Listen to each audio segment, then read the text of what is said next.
وہ عقل کندو ذرا غور کرو، تحقیق کرو. اگر میں کذاب ہوں تو میں سزا بھگتنے کے لیے تیار ہوں، اگر میں کذاب نہیں ہوں تو جان لو. آج اگر تم دیکھ رہے ہو کہ ہمارے پاس مال ہے، اولاد ہے، ہم نے وردیاں پہنی ہوئی ہیں، ہم بڑے بڑے عہدوں پر فائز ہیں، ہم طاقت میں ہیں، طاقت کے نشے میں چور، یہ وہ، تو یہ طاقت مشرف کو دیکھو، اس کی حالت دیکھو، وہ کیا مکے لہراتا تھا، مکے. آج اس کی حالت کیا ہے؟ پوچھیں اس سے.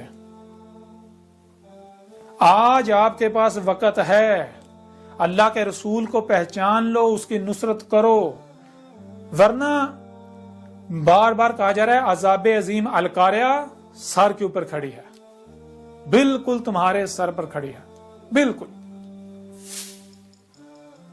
اگر کفر و کذب ہی کرتے ہو تو یہ جو قرآن تمہارے دونوں ہاتھوں کے درمیان ہے، اس میں تمہارا انجام لکھا ہوا ہے، اس میں کھول کھول کر واضح کر دیا.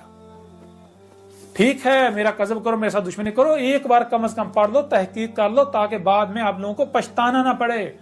اگر آپ کو یہ لگتا ہے کہ میں آپ کی منتیں کر رہا ہوں، سوچتے رہو، مجھے کیا فرق پڑے گا، اور میں تو آپ لوگوں کا بھلا چاہ رہا ہوں، کیونکہ کل کو آپ گڑ گڑاؤ گے، چلاؤ گے، چیہو گے، رو گے، تب پچھتانے کا کوئی فائدہ نہیں ہوگا. آج تمہارے پاس وقت ہے. تمہیں عقل کس نے دی ہے؟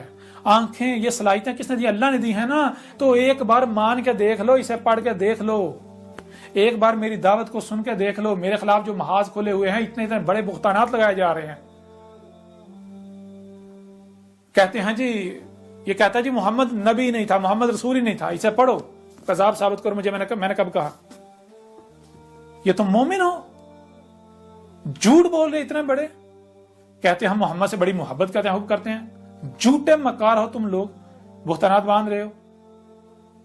جو محمد کی ایک ایک بات کو سچ ثابت کر رہا ہے، تم اس کے اوپر فتوے لگا رہے ہو.